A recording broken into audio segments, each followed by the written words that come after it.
Welcome to this beginner-level Adobe Audition tutorial. You will learn mainly 3 things from this simple beginner-level tutorial. You will learn how to record your voice in Adobe Audition, how to edit those recordings, and how to get an audio file from that recording. In the process of doing so, you will become familiar with Audition's user interface. There are 2 main types of interfaces in Audition: single waveform editor and multi-track editor. I will show you how to use both of them. After opening Audition, you will see a screen like this. It is the default workspace. Audition has several different workspaces, and each suite's a different kind of editing.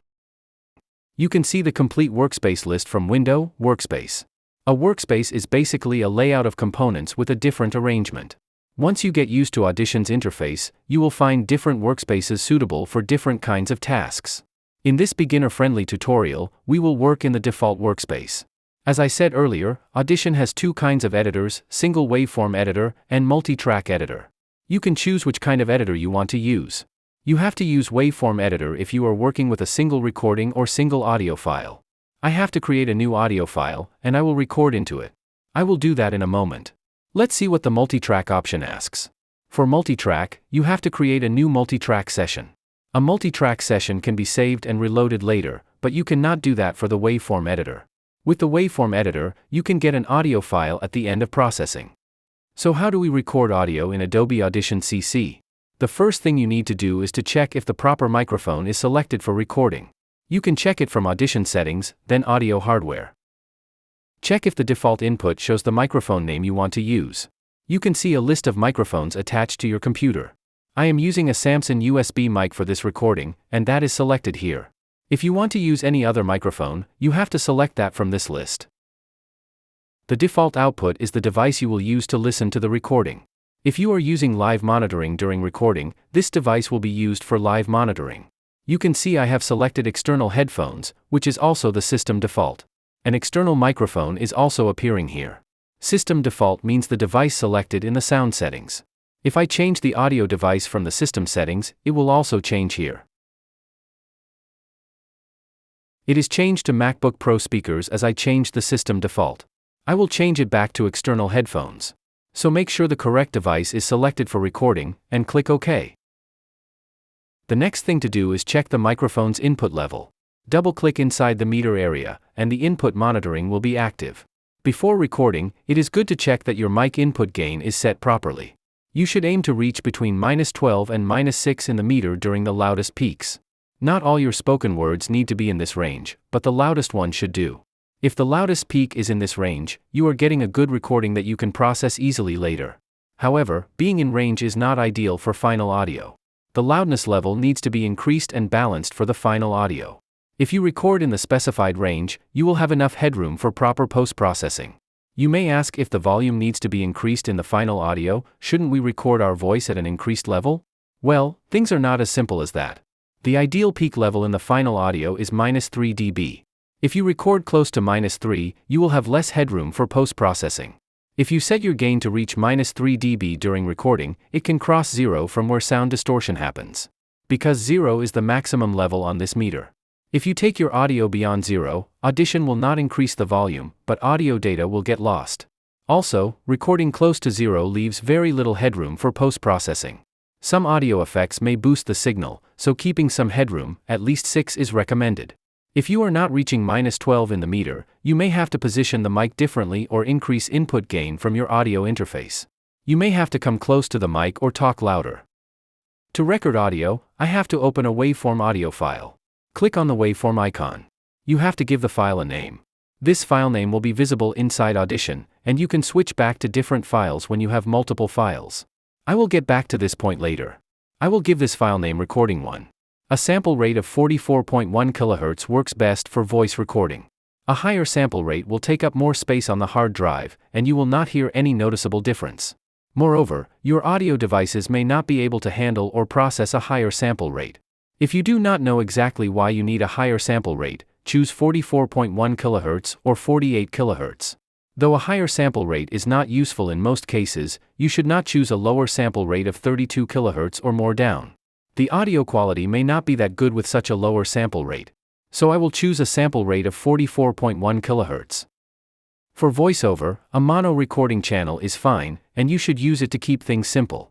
If you are recording music, you can choose stereo. You can convert a mono recording to a stereo recording later. Mono is also simpler to handle. To keep things simple for voice recording, choose mono. Bit depth should be 32-bit float. If you record in 32-bit float, you will get some benefits in post-processing. A 32-bit float recording will distort less than a lower bit depth recording. After all these things are set correctly, click OK. We are now ready to record the audio. Clicking on the red record button will start recording. To stop recording, press the spacebar or click the stop button. After recording the audio, I got a waveform. This waveform can be edited like a document editor.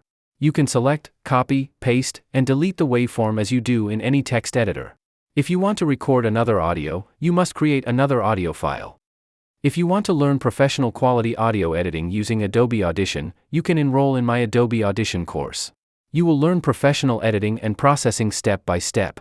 If you are into audiobooks or professional voice acting, this course will help. You will get not only this course, but some presets to make your sound better. Your voice recording will become better in just a click.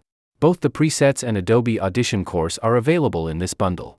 You can get this from the Patreon page. The page description has all the details about the presets and course. You will find the link in the description and pinned comment. Back to the tutorial you were watching.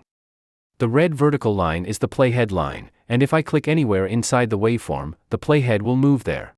If I press record, it will start recording audio from that point. That means if you press record again in the waveform, it will overwrite the audio. This part was recorded when I second time pressed the record button. If I click the waveform icon again, nothing happens. I have to create a new file from the file menu to record a second audio. Create a new audio file. The process of creating a new file is the same as before. I will name this file recording 2.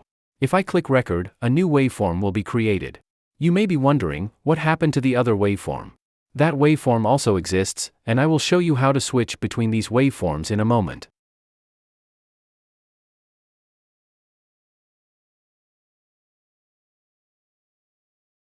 I used the spacebar to stop the recording. You can see the name recording 2 at the top. In this panel, you can see all your recordings. The currently shown waveform is highlighted in blue on this panel. If you want to see the waveform of another recording, double-click on its name. Now we see the waveform of recording 1. You can also switch between recordings from here. Remember, there are multiple ways to do the same thing in Audition, and as you use the software, you will get used to it. If you want to get an audio file from this recording, you can export it. Go to File, Export, File. You have to give a file name. You can keep the file name you gave for recording, or you can change it. I will change the name. Then you have to choose a location to save. I will save it to the desktop. You can select a file format. There are many different formats available, but I prefer WAV. It works on every system, and WAV is a lossless, uncompressed format. I can choose to save the metadata, and it helps to load this audio faster in Adobe Audition. If I open this audio in Audition later, Audition can process it quickly. You can see exported recording, and above that a PKF file with the metadata. If you want to share the audio with someone, you just have to send the WAV file. If you want to open an audio file in Audition, drag it to the panel. For example, I will drag the improved audio to the panel. We are still seeing the waveform of recording 1, as that is highlighted. I can switch between the waveforms of different audio from the panel. I can also do it from here. There are other ways to get an external audio file into Audition. You can import the audio file or open the audio file. There are also icons on this panel that do the same job. The red line with a blue icon on top is called the playhead. You can scrub the playhead over the waveform, and you will listen to the audio in a strange manner. You can zoom in or out of the waveform by scrolling while the mouse is on this area where playhead stays. You can fit the waveform in the viewing area from this button. You can activate looped playback from this icon. Blue means the icon is active. There are also some zoom in out buttons here which I am not discussing. But you should explore those to get an idea. To play audio from a point, click on the waveform and click on play. You can also use the spacebar to play or pause the audio. Adobe Audition is a quite powerful software if you are looking for a paid software or if you are looking for a good software. You can see which actions you performed on a waveform from history. You can travel back and forth in history to get to a previous point. Every waveform has a different history. It is a good place to remind you what changes you have made so far on the waveform. I will be on recording one waveform and will do some basic audio editing tasks. You should practice the basic effects I am going to show. If you practice, you will become comfortable using this, and things will make more sense. The primary purpose of software like Audition is to apply audio effects. These effects make the sound better or help to achieve a particular tone. There are several places from where you can add audio effects. The main place to see what effects are available is the Effects menu. Here effects are grouped by the type of task they do. As a beginner, it may be overwhelming to see so many effects, but it will start making sense once you start using those. The same effects can also be applied using the effects rack. On the effect rack, you can stack one effect after another, or build an effect chain. Some of the effects we saw on the effects menu may not be available on the effects rack. You may have some common effects which you apply on your audio frequently. You can save that effect rack as a preset. Audition also has some built-in effects rack, which you can browse through to get an understanding. You will see different preset stacks, different effects on the effect rack. I will not apply any effect rack preset now, and I will return to the default preset. If you remember, the volume of recording 1 was not ideal for sharing and needed to be raised. I can increase the volume of the audio through a normalize effect. Normalize effect takes the loudest audio to a level you set. I will explain that in a bit. You may notice some of the effects have the word process in parenthesis beside them. These effects are available through the effects menu and not through the effects rack. You should keep this point in mind. Now back to the normalize effect. You may have noticed that all the waveform audio became selected as I clicked the normalize effect. You need a selection of audio in waveform to apply the effect to that. If you do not select anything in the waveform, that effect is applied to the whole track by default. I want normalize to be applied to the entire file. So I selected nothing in the waveform, and the effect will be applied to the entire file by default. In Audition, you can set a percentage to dB value for normalization. The highest value you can normalize to is 0 dB. If you set 100% normalize, then the highest peak of the waveform will touch the 0 dB line. All other parts of the audio will get the same amount of increase as the peak. Normalizing audio to a dB amount is more convenient than the percentage. The maximum value you can normalize to is 0 dB. The common practice is to normalize to -3 dB. I will not normalize from here to show you another place to apply effect in Audition. You can apply effects from favorites in a single click. It is a kind of shortcut for effects. You can see two options for normalize in favorites. I will normalize to -3 dB. You can see the loudest peak is touching -3, and the overall waveform grew. The overall volume increased, and you would hear the difference if I played the audio. Adobe Audition is a quite powerful software. If you are looking for a paid software or if you are looking for a good software which can do very good work with voiceover recording and editing, then Adobe Audition is a good choice. You see, the audio got louder, and also the hissing noise in the audio. To reduce this hissing noise, Audition has an effect called noise reduction. From the effects menu, go to noise reduction, restoration. Click on the noise reduction process. To remove noise, you have to capture a noise-only part. I will select a noise-only part from the beginning and capture the noise print. I can adjust some settings as I play in here. I will adjust this noise reduction slider that sets the aggressiveness of the noise reduction. I will also adjust the reduce by slider specifying how much noise I want to reduce.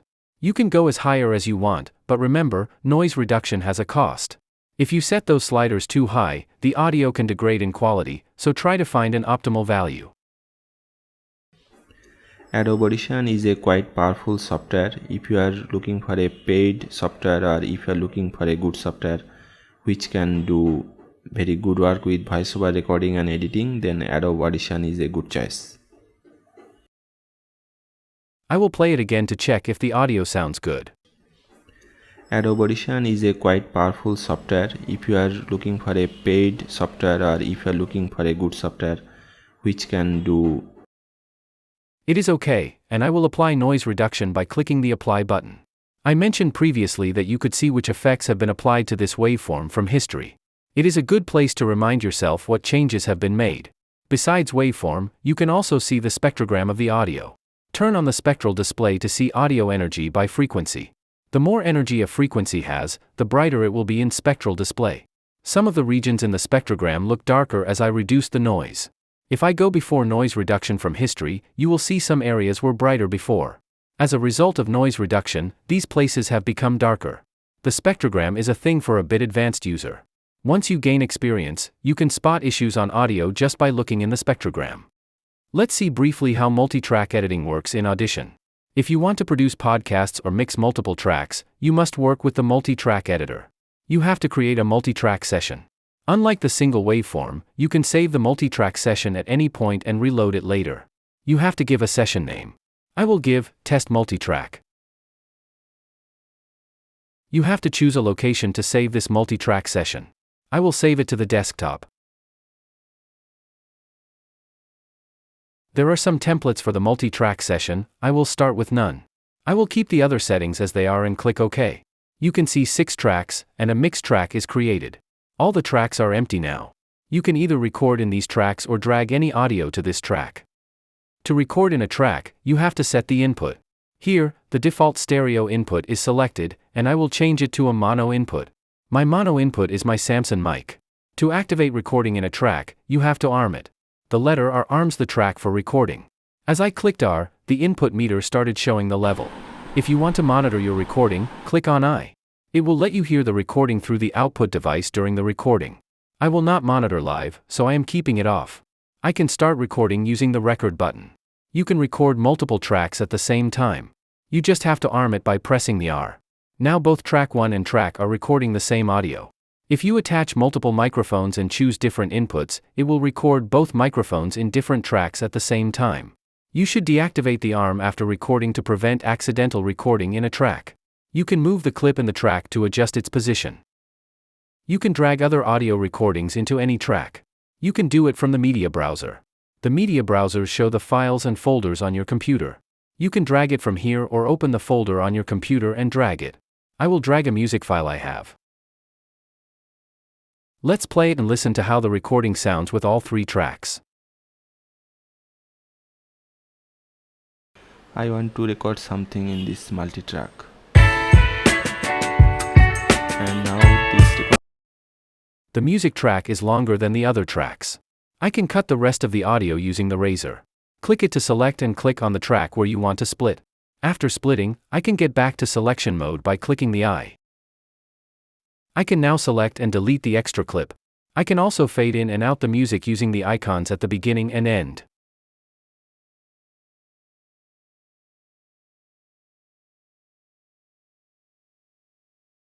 in this multi-track. And now this recording will be recorded on both of the tracks. The music is too loud, and I can decrease the volume by dragging the line.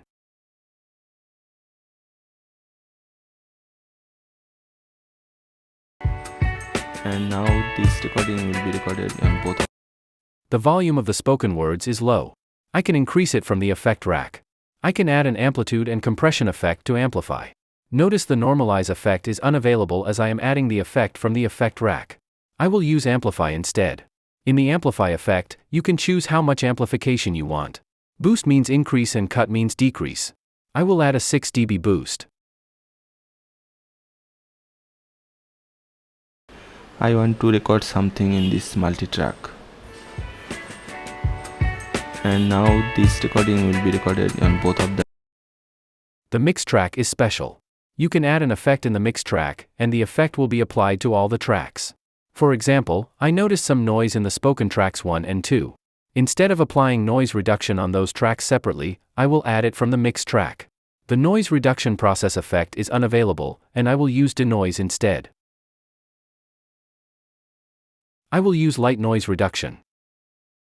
If all the editing is done on multi-track session, I can get a single track from all the mix. Go to the multi-track, mix down session to new file, entire session. A new file is created, and you can see here the test multi-track mix down one. It has all the things together. I want to record something in this multi-track. And now this recording will be recorded on both of the tracks. And now, like before, you can export and use this file in your project. I hope you have a good idea of how to get started with Adobe Audition. If you want to learn professional quality audio editing using Adobe Audition, you can enroll in my Adobe Audition course. You will learn professional editing and processing step by step. If you are into audiobooks or professional voice acting, this course will help. You will get not only this course, but some presets to make your sound better. Your voice recording will become better in just a click. Both the presets and Adobe Audition course are available in this bundle. You can get this from the Patreon page. The page description has all the details about the presets and course. You will find the link in the description and pinned comment.